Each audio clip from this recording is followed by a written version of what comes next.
आज श्रीमान जिलाधीश महोदय से अजमेर के समस्त धोबी समाज के प्रतिनिधि मंडल के साथ मुलाकात की और जो व्यथा इस समाज की है कि इनको सन 1886 में जिस प्रकार से ब्रिटिश प्रशासक द्वारा 11 बीघा 9 बिस्वा ज़मीन खरीद करके धोबी घाट के लिए कपड़े धोने के लिए जिनको अलॉट की गई थी, आज वर्तमान में विभिन्न संस्थाओं और विभिन्न व्यक्तियों द्वारा वहाँ पर अतिक्रमण करके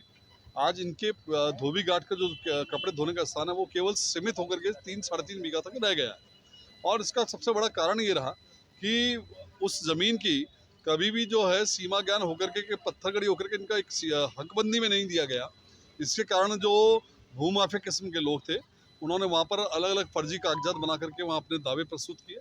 और ये जो समाज मेहनत मजदूरी करके लोगों के कपड़े धोकर के अपना जीवन यापन करता है, उनको एक अधिकार के अंदर तहत मिली हुई उस ज़मीन का कहीं ना कहीं उस पर जिस प्रकार से अतिक्रमण हुए हैं उसको लेकर के आज श्रीमान कलेक्टर महोदय से मिले हैं और कलेक्टर महोदय से ये हमने प्रार्थना पत्र दिया है कि एक बार जो इनको अलॉटेड ज़मीन थी 11 बीघा 9 बिस्वा की, उस ज़मीन का एक बार से डिमार्केशन कराएं, सीमा ज्ञान कराएं और सीमा ज्ञान करा करके उसकी हकबंदी करने का अधिकार इनको दिया जाए ताकि इस समाज को जो आवंटित ज़मीन थी उसका वास्तविक पता पड़ सके और जिन लोगों ने वहाँ पर अतिक्रमण किया है, जिन संस्थाओं ने वहाँ पर अतिक्रमण किया है, वह कहीं ना कहीं वो जो ज़मीन इस समाज को मिली है वो अतिक्रमण मुक्त हो सके। वहाँ पर ध्यान में आया अभी वर्तमान में कि वहाँ पर जो कब्रिस्तान है उस कब्रिस्तान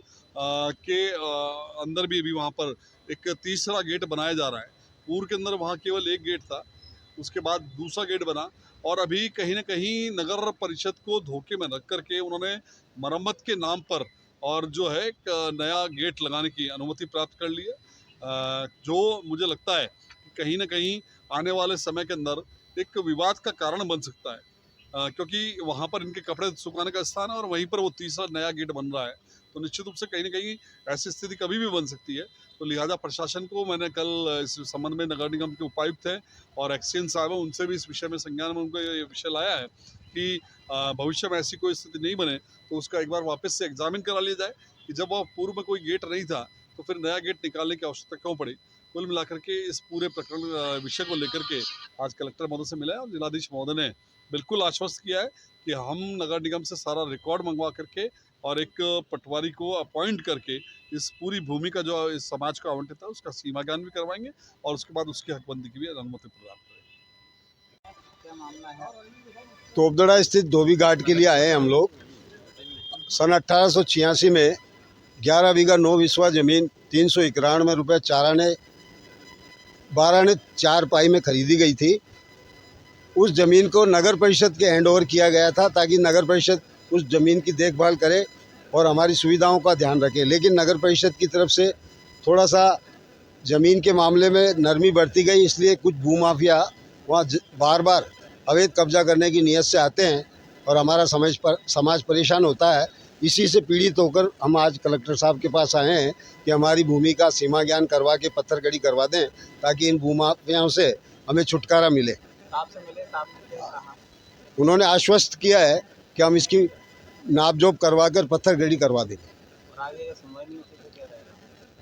हम यहाँ धरना लगाएंगे कलेक्टर के सामने कलेक्टर साहब के सामने धरना लगाएंगे। हाँ जी भाई, ये पूरे अजमेर के 25-30 हज़ार धोबियों की रोजी रोटी का सवाल है, इसलिए हमारे पास एक ही रास्ता बचता है। अगर सरकार सुनवाई नहीं करती है तो हम आंदोलन करेंगे, यहाँ धरना लगा के कलेक्टर के सामने बैठ जाएंगे। पूनम चंद बारिया।